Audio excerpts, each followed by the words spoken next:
Hey guys, I already made a similar video in German with a little bit more driving, but I thought I'll do a short video in English for you English speaking guys too.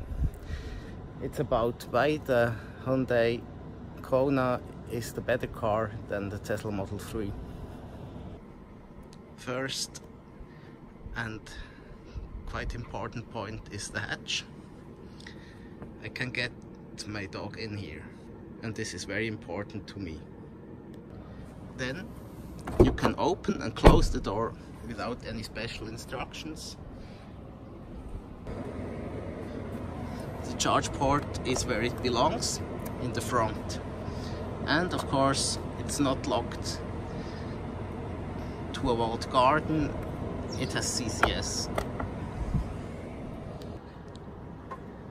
By the way, you can get it in different colors, even two-tone, without needing another mortgage on your house.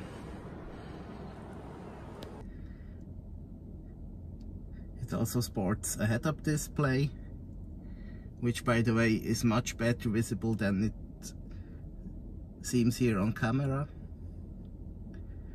which shows me all the important information: my speed, the allowed speed limit, the status of the lane following assist, blind spot warning, and also navigation instructions to get to my destination.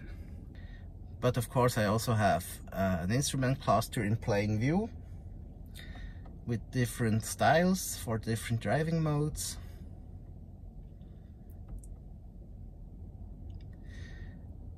And I get the blind spot warning on the HUD and also in the rear view mirrors, and I don't have to look on the central display to see whether there's a car beside me. I also have a wireless charger built in. I also have ventilated leather seats, not only heated but also ventilated. The traffic signal detection actually reads traffic signals like Tesla Autopilot 1. It doesn't only take the information from a database. And in general I have a lane following assist that is, I'd say, on par with Autopilot 1. I used it on the highway already, and I didn't have to do anything by myself. When driving backwards, I have cross traffic warning, which also seems to detect pedestrians. So in the dark it has already saved some people from being run over. And when I drive backwards, the car also beeps.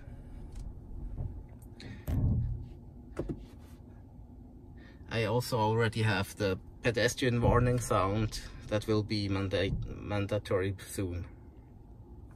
But I can still switch it off. If I switch it off, it also doesn't beep when I drive backwards. By the way, the turning circle is a lot smaller than in the Model 3. I don't know exactly in feet. It has to be about 3 feet smaller than for Model 3, even a little more than 3 feet. Then I also have Apple CarPlay and Android Auto, and I have all the nice apps like Waze or Google Maps.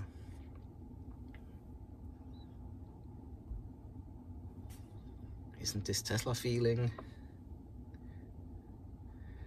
Or if you absolutely want to, you can use Apple Maps, and of course Apple Music.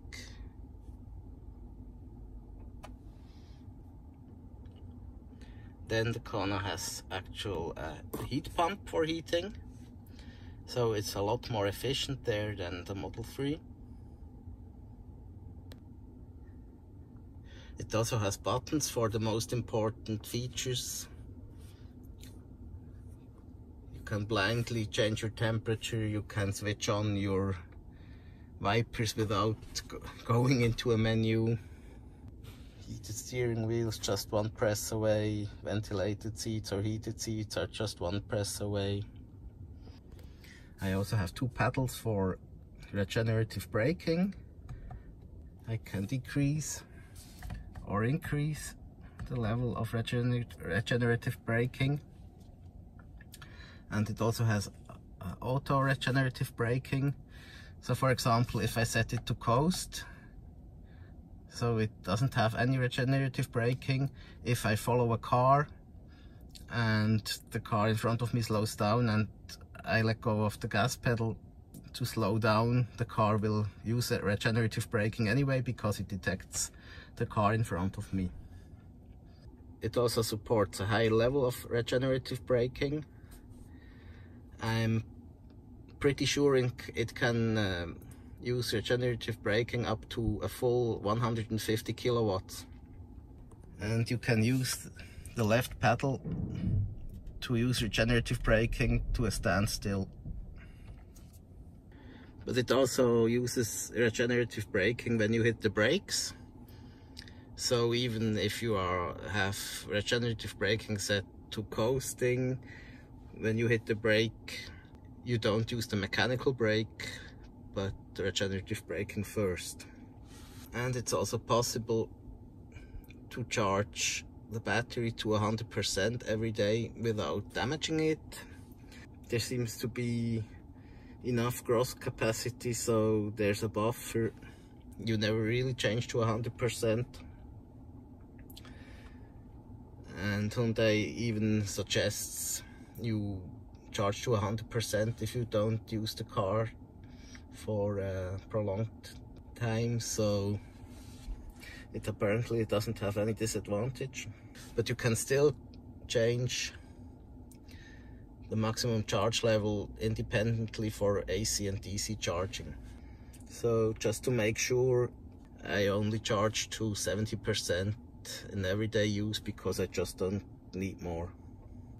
Another good feature is you can open and close this cover without any special instruction or special care. It doesn't need a sensor to tell you how to handle it, it just works. Also, there's only one kind of door handle. You can just open the door. There's no emergency lever and you won't ever damage the rubbers. And you also don't need to climb out of the trunk when there's no power in the car when you are on the back seats. Also, the car has a better ground clearance and you can get in and out very comfortably because it's not so low. You even get 2 key fobs for free and they even have passive entry. And last but not least, the back seats aren't as low as in Model 3, so you're sitting more comfortably here. So that's it, I guess. Before the Tesla fanboys freak out, I know the Model 3 is a very great car and it's probably more fun to drive, but I honestly think the things I mentioned are better in the Hyundai Kona. And the Model 3 is a great car, but it's not the right car for everybody. And there are still things that Tesla could do better. Bye.